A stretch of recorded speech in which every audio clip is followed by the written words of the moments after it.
నమస్తే. ఈరోజు మన స్టూడియోలో ప్రముఖ వేదిక్ యాస్ట్రాలజర్ గోనుగొంట్ల సురేష్ బాబు గారు ఉన్నారు. గురుగారితో మాట్లాడదాం. గురుగారు నమస్కారం. నమస్కారం అండి మణికంఠ గారు. గురుగారు, మార్చి నెల 2025 తులారాశి వారికి ఎలాంటి ఫలితాలు ఉండబోతున్నాయి? ఎలాంటి రెమెడీస్ చేసుకుంటే బాగుంటుందంటారు? సో తులారాశి కనుక మనం చూసుకుంటే వీళ్ళకి ఇందులో ఫస్ట్ నక్షత్రాలు కనుక చూసుకుంటే 3, 4 పాదాలు, స్వాతి 1, 2, 3, 4 పాదాలు, విశాఖ 1, 2, 3 పాదాలు అంతా కలిపి మనకి తులారాశిలో ఉంటాయి. పేరు బలం కనుక మనం బట్టి చూసుకుంటే ఇందులో రా, రీ, రు, రే, రో, తా, తీ, తూ, తే ఈ అక్షరాలు లేదంటే మోరార్లెస్ ఇదే సౌండ్తో వాళ్ళ కనుక ఫస్ట్ అందరికి పిలిచే కామన్ పేర్లో కనుక ఈ అక్షరాలు ఉన్న వాళ్ళది తులారాశి అవుతుందండి.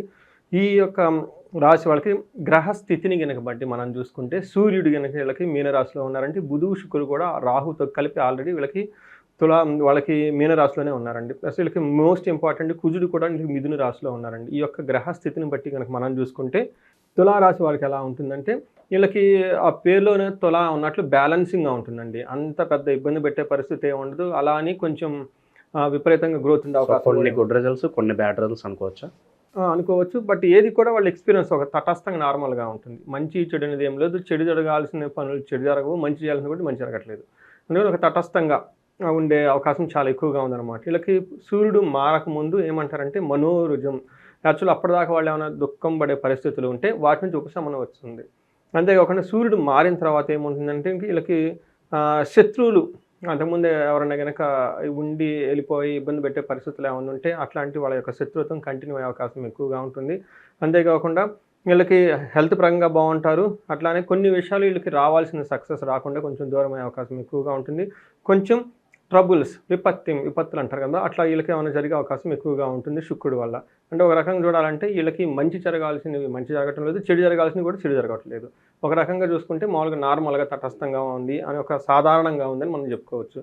మనకి వీళ్ళకి సూర్యుడు 6వ ఇంట్లో ఉండటం వల్ల యాక్చువల్గా పొజిషన్ వచ్చి చాలా మంచిది. కానీ విపరీత వేద ఉండటం వల్ల వీళ్ళు ఈ గ్రహం ఇవ్వాల్సిన మంచి పనులు చేయలేకపోతూ ఉంటుంది అనమాట. అంతేకాకుండా వీళ్ళకి 12th హౌస్లో చూడటం వల్ల ఓవరాల్గా ఎలా ఉంటుందంటే 6వ ఇంట్లో కనుక సూర్యుడు ఉండటం వల్ల ఏమవుతుందంటే దేహో ఆరోగ్యో సంతోషం వస్త్రలాభధన కృతు యత్న కార్యార్థ సాధనం సుసౌఖ్యధీన్ అంటే ఏదైనా కనుక పని చేస్తే అందులో ఆ కార్యం సక్సెస్ అయ్యి మంచి విజయం వస్తుంది. అయితే ఈ విజయం ఎంత ఉంటుందంటే చాలా స్వల్పంగా ఉంటుంది. అంతేకాకుండా సంతోషంగా ఉంటారు, ఆరోగ్యంగా ఉంటారు. ఓవరాల్గా కనుక చూసుకుంటే ఒక హై లెవెల్గా పాజిటివ్ కాకుండా కొంచెం బాగా పాజిటివ్ సైడ్ ఉంటుంది. అంటే తటస్థంగా ఉండటం లేదంటే కొంచెం పాజిటివ్ సైడ్ మంచిగా ఉండే సైడ్ ఎక్కువగా ఉండే అవకాశం ఎక్కువగా ఉంది. లాస్ ఆఫ్ సెక్సువల్ ప్లెజర్స్ అంటే వాళ్ళు కనుక ఇవి ఏమంటారు కొంచెం సుఖాలు వాటికి సంబంధించిన విషయాల్లో అంత ఇంట్రెస్ట్ లేకుండా దూరంగా ఉండే అవకాశం ఎక్కువగా ఉంటుందన్నమాట. తర్వాత కుజుడు వీళ్ళకి మళ్ళీ అంత యోగ్యతనివ్వట్లేదండి. వీళ్ళున్న పొజిషన్ కూడాను వీళ్ళకి మనకి ఏం చెప్తారంటే ఇవి కూడాను కుజుడు తను ఇవ్వాల్సిన నెగిటివ్ రిజల్ట్ ఇవ్వకుండా ఒక సాధారణమైన రిజల్ట్స్ ఇచ్చే సందర్భంగా ఉంది ఈరోజు గ్రహస్థితి కనుక మనం చూసుకుంటే. అందులో ఫస్ట్ ఆశ ఏమంటారంటారండి, అశనాచ ధనశూన్యం శోషణం దేహపీడనం స్థాననాశనం విరోధం చ నవమస్తే ధారాసుతే. 9వ ఇంట్లో కనుక కుజుడు ఉంటే ఏమవుతుంది అంటే వీళ్ళకి కొన్నిసార్లు అన్న వస్త్రాలకు సైతం కటకట్లాడే అవకాశం ఎక్కువగా ఉంటుంది. ఎక్కడికో పని మీద బయటకు వెళ్ళిపోతారు. కొన్ని సందర్భాల్లో తినడానికి భోజనం దొరకకుండా ఇబ్బంది పడే అవకాశం ఎక్కువగా ఉంటుంది. ఎండిపోయినట్టు ఉండే అవకాశం ఎక్కువగా ఉంటుంది. స్థాన భ్రష్టత్వం అంటే ఉన్న పొజిషన్లో కొంచెం వీళ్ళకి ఇబ్బందులు ఉండే అవకాశం ఎక్కువగా ఉంటుంది ప్రొఫెషనల్ మ్యాటర్స్లో. బట్ ఇంకొక విషయంలో చాలా కేర్ఫుల్గా ఉండాలంటే ఓవర్ ఎక్స్పెండిచర్, ఖర్చు విపరీతంగా చేసేస్తారు. అంటే ₹10 ఖర్చు పెట్టాల్సిన చోట ₹15, ₹20 ఖర్చు పెట్టేస్తూ ఉంటారు. తర్వాత రిగ్రెట్ అవుతారు, అయ్యో ఎంత ఖర్చు పెట్టామే అనవసరంగా, ఏంటి ఇంత అసలు అవసరమా, అసలు ఈ ఖర్చు అంతా అసలు మనకి అవసరమా అని ఒక ఆలోచించుకున్న తర్వాత బాధపడే విషయం ఎక్కువగా ఉంటుంది. అదేవిధంగా వీళ్ళకి శుక్రుడు కూడానండి 6వ ఇంట్లో ఉండటం వల్ల అది అంత అనుకూలమైన పొజిషన్ కాదు. కానీ వీళ్ళు 12th హౌస్ చూడటం వల్ల ఏమవుతుందంటే మిక్స్డ్ రిజల్ట్ అని మనం చెప్పుకోవాలి. మనకి శుక్రుడు 6వ ఇంట్లో ఉండటం వల్ల ఎలాంటి పరిస్థితులు ఉంటాయంటే విరోధ శత్రు పీడాం జ్ఞాతీంచ విరోధ ఆయాసో ధారా పుత్ర ద్వైషే షష్టమే భృగునందనం అని చెప్తారు. అంటే విరోధం ఉంటుందంట. తర్వాత శత్రువుల నుంచి కొంచెం ఇబ్బందులు వచ్చే అవకాశం ఎక్కువగా ఉండి జ్ఞాతీనాంచ విరోధ భార్యతో కూడా గొడవలే అవకాశం ఎక్కువగా ఉంటుంది. అంతేకాకుండా ఆయాసో అంటే అవమానం గురవటము, అనవసరమైన వ్యధ ప్రయాణాలు చేయటము, ఆయాసంకరమైన సిచ్యువేషన్ వచ్చే అవకాశం ఎక్కువగా ఉంటుంది. కొంచెం ఇలా విషయంలో జాగ్రత్తగా ఉండాలి. అయితే 12th హౌస్లో దృష్టి ఉండటం వల్ల వీళ్ళకి ఏమంటారంటే అండి, romance related matters, sexual pleasures కానివ్వండి, స్పౌస్, తర్వాత ఆస్పీషియస్ ఎక్స్పెండిచర్, ఓకే, ఖర్చులు, పుణ్య కార్యాల గురించి ఖర్చులు ఎక్కువ పెట్టే అవకాశం ఎక్కువగా ఉంది. ఒక రకంగా మనం చూసుకుంటే ఈ రాశి వాళ్ళు కొంచెం ఖర్చులు విపరీతంగా పెట్టే అవకాశం ఎక్కువగా ఉంది. ఇది కొంచెం ఆలోచించుకొని డబ్బు విషయంలో చాలా జాగ్రత్తగా ఉండాలి. మిగతా విషయాల్లో నార్మల్గా ఉంది. గురుగారు, ఇంకా ఈ రాశిలో ఏ నక్షత్రాల వాళ్ళకి ఎలా ఉండబోతుంది? మనకి చిత్తా, స్వాతి, విశాఖ 3 నక్షత్రాలు ఇందులో ఉంటాయండి. చిత్తా నక్షత్రం కనుక చూసుకుంటే వీళ్ళకి ధన ప్రాప్తి, ధనం చాలా బాగుంటుంది. తర్వాత రాజ్య లాభము, వీళ్ళు కనుక ప్రమోషన్స్ వచ్చే అవకాశం ఎక్కువగా ఉంది. 2 విషయాల్లో చాలా కేర్ఫుల్గా ఉండాలి. భయం, రోగము, అతి భయము, వీళ్ళకి హెల్త్ కాంప్లికేషన్స్ ఉండే అవకాశం ఎక్కువగా ఉంది. అంతేకాకుండా అతిగా భయపడే సిచ్యువేషన్ కూడా వచ్చే అవకాశం ఎక్కువగా ఉంది. తర్వాత స్వాతి నక్షత్రం వాళ్ళు కనుక చూసుకుంటే వీళ్ళకి ఒక్క విషయంలో బాగుంది, 3 విషయాల్లో చాలా ఛాలెంజింగ్గా ఉంటుంది. ఏ విషయంలో బాగుంటుందంటే ధన ప్రాప్తి, ధనం మాత్రం చక్కగా వచ్చే అవకాశం ఎక్కువగా ఉంది. వీళ్ళకి కుజుని వల్ల అతిగా భయపడే అవకాశం ఎక్కువగా ఉంటుంది. బంధనము, బంధించబడినట్లు ఉండే అవకాశం ఎక్కువగా ఉంటుంది. రోగము, హెల్త్ కాంప్లికేషన్ కూడా ఉండే అవకాశం ఎక్కువగా ఉంది. విశాఖ నక్షత్రం వాళ్ళకి ఒక్క విషయంలో చాలా పాజిటివ్గా ఉంటుంది, 3 విషయాల్లో ఛాలెంజింగ్గా ఉంటుంది. ఎక్కడ ఛాలెంజింగ్ అంటే అతిగా భయపడే ఆలోచన ఎక్కువగా ఉంటుంది, బంధనము, బంధించబడినట్లు ఉండే సిచ్యువేషన్ ఎక్కువగా ఉంటుంది, భయపడే సిచ్యువేషన్స్ కూడా ఎక్కువగా ఉంటుంది. సో ఈ విషయాలన్నీ మనం చూసుకుంటే విశాఖ నక్షత్రం వాళ్ళకి కొంచెం మైల్డ్ ఫీవర్స్ లాంటి, బాడీ హీట్ చేయటం కానీ, జ్వరం కానీ వచ్చే అవకాశాలు ఎక్కువగా ఉన్నాయండి. మిగతా అయితే ఇంకా వేరే ఎక్కువగా ఏమీ లేదండి. ఒక రకంగా చెప్పాలంటే సామాన్యంగా, సాధారణంగా ఉండే మంత్ వీళ్ళకి తులారాశి వాళ్ళకండి.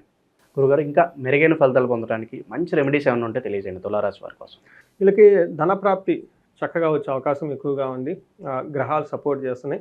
ఇంకా వీళ్ళకి ఏదైనా ఎవరికైనా కనుక ధన ప్రాప్తి, ధనం ఎక్కువగా కనుక రావాలనుకుంటే కుబేరు పాశుపతం చేయించుకున్నా, లేదంటే శ్రీ సూక్తంలో సంపుటీకరణ చేసి శ్రీ మహాలక్ష్మి విశేష హోమం చేయించుకున్నా కానీ వీళ్ళకి ధన ప్రాప్తి వచ్చే అవకాశం చాలా ఎక్కువగా ఉంటుంది.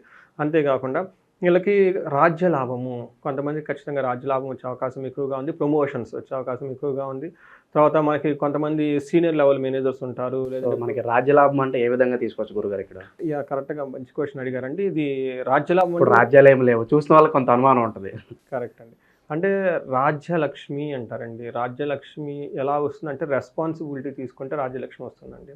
సో ఎవరికైతే రెస్పాన్సిబిలిటీ తీసుకుంటారో వాళ్ళకి రాజ్యాధికారం ఆటోమేటిక్గా వస్తుంది. రాజు ఏం చేయాలంటే అండి, ప్రజల యొక్క క్షేమానికి మనం వర్క్ చేయాలి.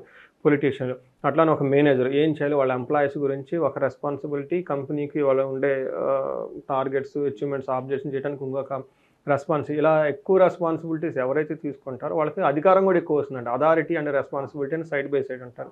మనం ఎంబీఏలో చదువుకుంటాం కదా. లీడర్షిప్ స్కిల్ ఉంటేనే ఎవరికైనా ఆ పవర్ కానీ, ఆ వాల్యూ కానీ ఉంటుంది వాళ్ళకి. కొంతమంది ఏమవుతుందంటే పొజిషన్ ఉంటుంది, పవర్ ఉండాలి, వేరే వాళ్ళు చేస్తుంటారు వాళ్ళ కింద. కొంతమంది విపరీతంగా కింద హార్డ్ వర్క్ చేసి చక్కగా ఉంటుంది, కానీ వాళ్ళు ఎప్పుడు మేనేజర్ కాలేరండి. ఎప్పుడు ఒక లీడర్ నాయకత్వ లక్షణాలు వాళ్ళకు. అలాంటి వాళ్ళకి సంబంధించి అమ్మవారి యొక్క కృపా కటాక్షణకు చాలా అవసరం. ఎవరైనా కనుక ఉంటే ఈ వీడియో చూస్తుంటే వీళ్ళకు రాజశ్యామల హోమం కనుక చేయించుకుంటే చక్కగా వాళ్ళకున్న విశేష అధికారం వస్తుంది. ఆ అధికారంతో పాటు గ్రేటర్ రెస్పాన్సిబిలిటీతో పాటు వచ్చేసి వీళ్ళ మాట అందరూ వింటారండి. ఒక సిచ్యువేషన్ వచ్చేటప్పటికి ఏమవుతుందంటేనండి, మనం అక్కడ ఉండవండి, మన మాట వాళ్ళకి ఇన్ఫ్లుయెన్స్ అయ్యి వాళ్ళు వర్క్ చేయగలగాలి. అంటే నా ఆలోచన మనం చెప్తే వాళ్ళు అర్థం చేసుకోవటం, కంపెనీ వాళ్ళంతా డెలివరీ చేస్తారు, వర్క్ అయిపోతుంది కదండి, ఆ వర్క్ మళ్ళీ ఆబ్జెక్టివ్స్ కంపెనీకి మనిషి అక్కడ దగ్గర నుంచి చేయించాల్సిన అవసరం లేదండి. అదిగే కదండి మనకి రాజశ్యామల చేయాలి. సో మనం మాట్లాడిన మాట, మనం రాసిన స్క్రిప్ట్, తర్వాత మన యొక్క విజన్ ఎదుటి వాళ్ళు అర్థం చేసుకోగలగన ఒక శక్తి కలుగుతుందంటే రాజ్యలక్ష్మి. సో అందుకని రాజశ్యామల హోమం చేసుకున్నది చాలా బాగుంటుంది. వీళ్ళకి బంధనము, రోగము, బుధుడు వల్ల, శుక్రుడు వల్ల వచ్చే అవకాశం ఎక్కువ. వీళ్ళు ఏం చేయాలంటే అండి, లక్ష్మీ వెంకటేశ్వర స్వామిని తర్వాత గుళ్ళకి వెళ్ళటం, విజిట్ చేయటం, తర్వాత లక్ష్మీకి సంబంధించిన స్తోత్రాలు, మంత్రాలు చదువుకోవటం, ఇవి కనుక చేస్తూ ఉంటే చాలా బాగుంటుందండి. తులసి చెట్టుకి నెయ్యితో కనుక పూజ చేస్తే, లేదంటే తులసి చెట్టు దగ్గర దీపారాధన చేస్తే నెయ్యితో, వీళ్ళకి రోగం కానివ్వండి, తర్వాత ఈ బంధించబడిన ఉండే సిచ్యువేషన్ నుంచి బయటపడే అవకాశం ఎక్కువగా ఉంటుంది. విష్ణు ఆలయాలు ఎక్కువగా వీళ్ళు విజిట్ చేస్తే ఇంకా చాలా బాగుంటుంది. మనకి హైదరాబాద్లో ఎవరైనా కనుక ఉంటే బెంగళూరు నేషనల్ హైవేలో పెంచర్ల అని ఉంటూ ఒక 30 కిలోమీటర్ దూరంలో అక్కడ వీళ్ళు విజిట్ చేస్తే అక్కడ అనంత పద్మనాభ స్వామి టెంపుల్ ఉంటుందండి. ఆ టెంపుల్ని కనుక విజిట్ చేస్తే వీళ్ళకి 2 ఉంటుందండి. ఒకటి రోగం నుంచి బయటపడే అవకాశం ఎక్కువగా ఉంటుంది, వీళ్ళకి బంధించబడినటువంటి సిచ్యువేషన్ నుంచి కూడా బయటపడే అవకాశం ఎక్కువగా ఉంటుందండి. సో మార్చి నెలలో తులారాశి వాళ్ళకి ఓవరాల్గా ఎలాంటి రిజల్ట్స్ ఉంటాయి, ఎలాంటి రెమెడీస్ చేసుకోవాలి, మీ మాటల్లో చాలా అద్భుతంగా వివరించారు గురుగారు. ధన్యవాదాలు. ధన్యవాదాలండి.